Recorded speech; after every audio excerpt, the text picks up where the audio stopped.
So, I'm not sure if I've actually talked about this before in a video.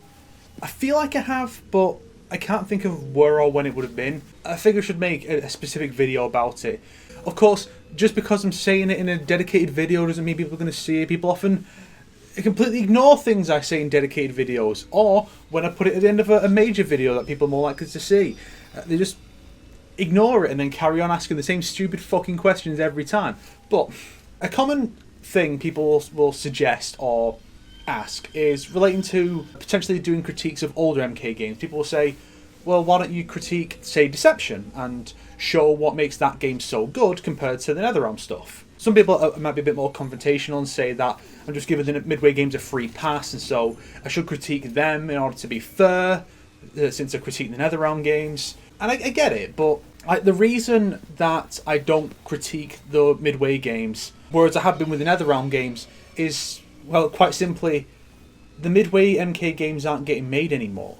The way I see it, the purpose of a critique is twofold. One is to inform an audience whether or not the thing is worth their time, and in a lot of cases, more importantly, money. And the other is to hopefully inform the creator or creators of what works, what doesn't work, so that they can take that information on board on future works, especially with further entries in that same series. So kind of the underlying goal with the critiques is to highlight the issues with the newer MK games, make people realise that these games have a lot of pretty notable flaws, and then hopefully, if enough people are pointing these out and bringing this against NetherRealm, or to NetherRealm's attention rather, that perhaps it will lead to some positive change, that somebody involved in the creative process will say, you know what, that's a fair point. Like the rampant retcons, if enough people complain about that, they might say, you know what, maybe we should try and be more consistent, because a lot of people seriously take issue with it.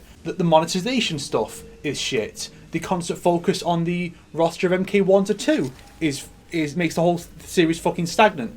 The story structure with the character chapters has been nothing but limiting for a decade. And so I hope that with enough people going into that and saying that in their own reviews and critiques and such, and on Twitter, that more and more people will start to see that, and perhaps that will get to someone at NetherRealm, and then they'll change the way they've been approaching things.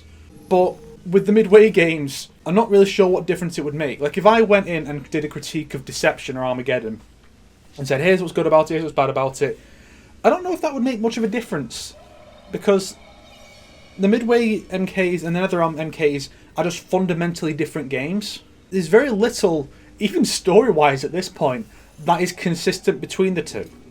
Most of the staff isn't even there anymore. Like, a lot of them stuck around for like MK9, maybe into MKX, but I'm pretty sure most of the people who worked on the 3D era games aren't even with the company anymore. So you can kind of see why, if I were to critique that stuff, even just saying that the stuff that they did positively, I don't know how much of a difference it would make, but especially the negative, I was like, well, this thing was done pretty poorly.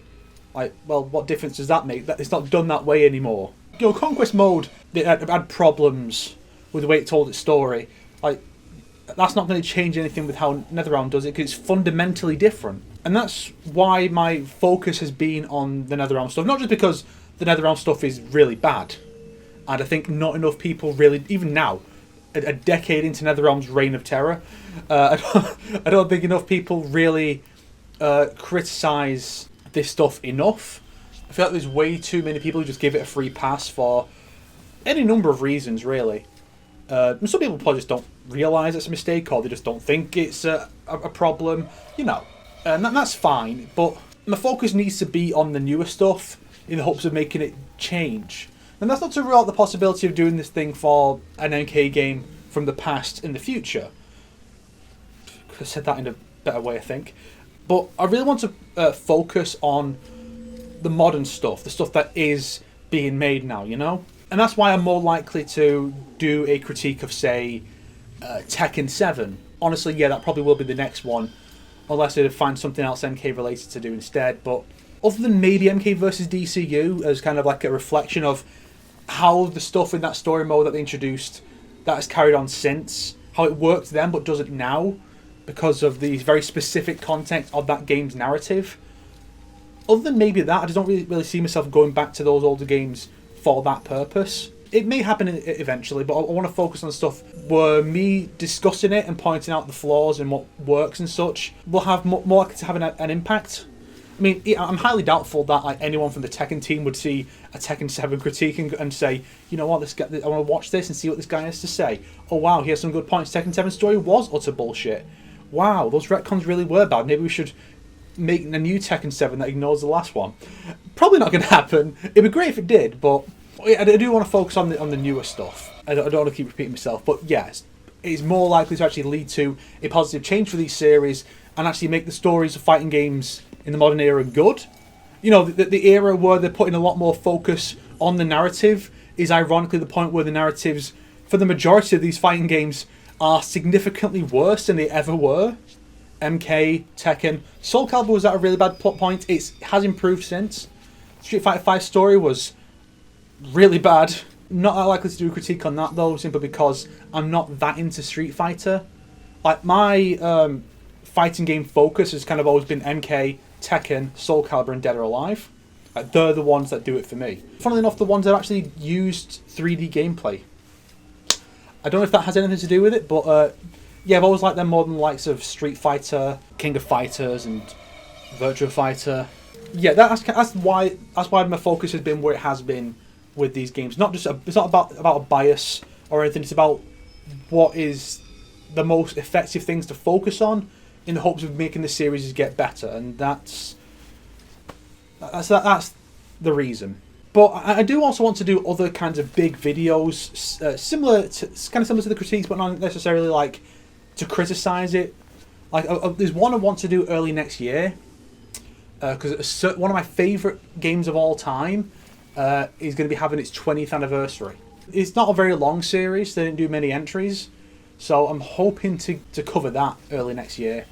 But that's not going to be in place of a critique, because I do still want to do a critique. It's just the critiques aren't necessarily as fun to work on because of how long they are, and I'd rather be working on smaller videos. You know, I'd rather do like 5 wasted potentials than a critique. But it's not like I don't enjoy the critique. It takes a long time. It can be quite draining. Like I still don't know whether I was working on an MK11 critique for 2 months or 3.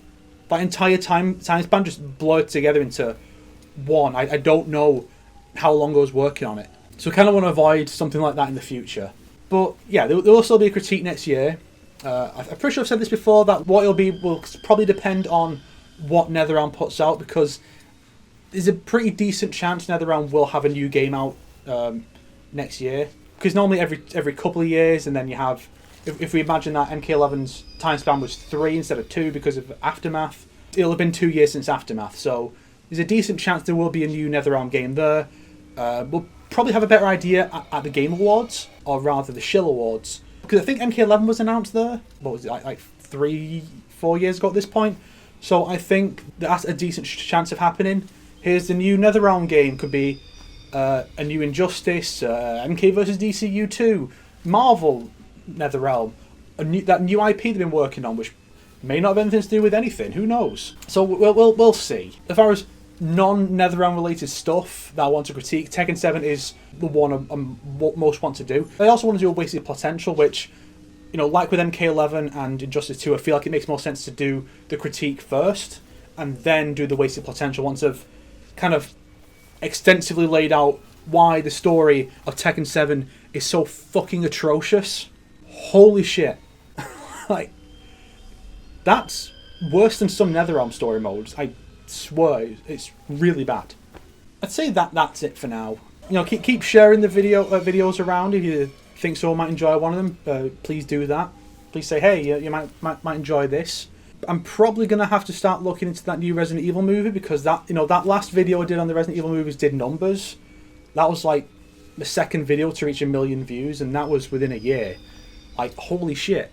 There's something to this. Like, Resident Evil does surprisingly well. Like, when it comes to videos on my channel, NetherRealm stuff, particularly MK, always does well. At least as far as like my general numbers go. And then Resident Evil is like the only other thing that comes close. I don't know why that is, but you'll have to look into that new movie, because I'm hearing a lot of nothing good actually. I've not heard anything positive about it, other than maybe Leon's costume looks like Leon's costume, even if he looks more like Carlos, which is funny because in the last movie series, Carlos looked more like Chris, even though his costume was alright. You know, it's kind of embarrassing that there have been 10 Resident Evil movies total. 10. You know, 6 Anderson movies, this new one, and then the 3 CGI ones. And the CGI ones are the only ones that are anywhere near good. That's embarrassing. You have to wonder what the series would be like, actually, the films, if Romero had gotten to make his version. With all the weird shit he added to it, it wouldn't have been good, I don't think, but I wonder how things would have been different. I can probably say, without any doubt, really, that Mila Jovovich would not have a career if that was the case. Because those movies are the only reason anyone has ever even heard of her. That might have been the superior timeline.